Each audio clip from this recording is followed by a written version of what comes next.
비트코인이 최근 1억 원을 돌파하며 고공행진을 이어가고 있습니다. 작년 6월 3,200만 원이었는데 ETF 승인과 반감기 호재가 겹치면서 최고가를 갱신했죠. 오늘은 비트코인 반감기에 대해서 알아보려고 합니다. 먼저 비트코인이 무엇인지 이해할 필요가 있습니다. 비트코인은 암호화폐로 블록체인이라는 기술을 이용합니다. 무슨 말인지 잘 모르겠죠? 좀 더 쉽게 풀어보면 비트코인은 정부에서 찍어내는 종이화폐와는 다르게 온라인에서 유통되는 화폐인데요. 종이화폐는 물건이니까 누가 도둑질할 수도 있고 지나가던 무서운 형들이 뺏어갈 수도 있단 말이에요. 부피가 크다 보니까 큰 금액을 소유할 수도 없고요. 그래서 우리는 이 단점을 보완하기 위해 은행이라는 시스템을 사용합니다. 은행에 화폐를 맡기면 그 기록을 은행이 자신들의 컴퓨터에 기록해놓고 입출금을 해주죠. 문제는 이 정보가 만약 해킹을 당하거나 조작이 된다면 어떻게 될까요?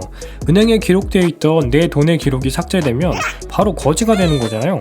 이런 보안의 취약성을 보완하기 위해 만든 것이 바로 암호화폐입니다. 화폐를 암호화해서 정보를 보호하는 건데요. 여기서 암호화하는 기술을 블록체인이라고 부릅니다. 블록체인은 데이터를 분산해서 처리하는 기술인데요. 종이화폐는 은행이라는 중개자가 모든 정보를 보관하기 때문에 저 은행만 뚫으면 끝이란 말이에요. 근데 블록체인은 이 데이터를 암호화폐를 사용하는 모든 네트워크에 분산해서 기록하는 겁니다. 예를 들면 책을 생각해보면 됩니다.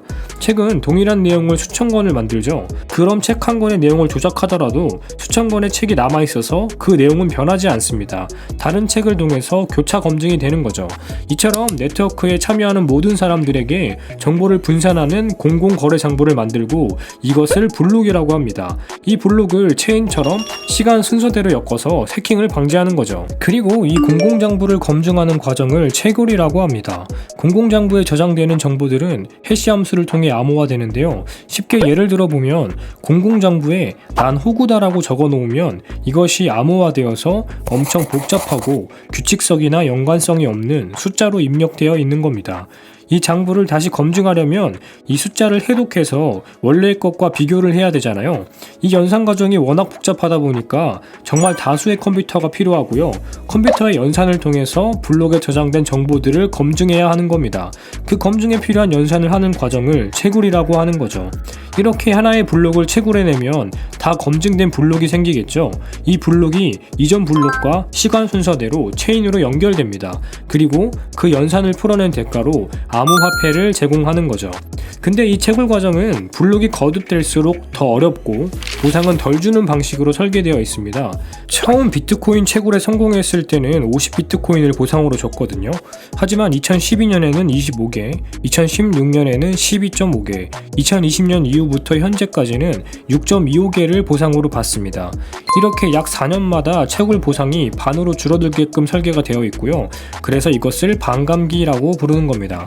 2020년에 반감기가 왔기에 2024년에 반감기가 올 것으로 예상되고 있고요. 반감기가 오면 비트코인 채굴은 2배로 어려워지고 비트코인의 희소성은 올라가게 됩니다. 그 결과 비트코인 가격이 고공행진하고 있는 겁니다. 또 비트코인은 총 공급량이 2100만 개로 제한되어 있습니다. 현재까지 총 공급량이 93% 정도가 채굴되었다고 하는데요. 공급량을 조절하기 위해서 4년마다 반감기가 진행되고 연산은 더욱 어려워지면서 마지막 비트코인은 2140년에 채굴될 것이라고 예상한다고 합니다. 이런 메커니즘에 따르면 비트코인은 시간이 지날수록 더 희소해지고요. 그 가치가 올라갑니다. 이것을 스톡 투 플로우 모델이라고 하는데요. 이런 비트코인의 원리가 투자자들의 심리를 자극해서 엄청난 매수세를 만들어내고 있고 비트코인이 고공행진하고 있는 것으로 보입니다. 지금까지 비트코인의 원리와 반감기에 대해서 알아보았는데요. 오늘의 결론은 이것을 알고 있으면서도 비트코인을 안 산다. 엎드려. 그리고 비트코인 안 사놔서 배 아프다 하시는 분들 구독, 좋아요 눌러주시면 서로 위로가 될 수 있을 것 같습니다.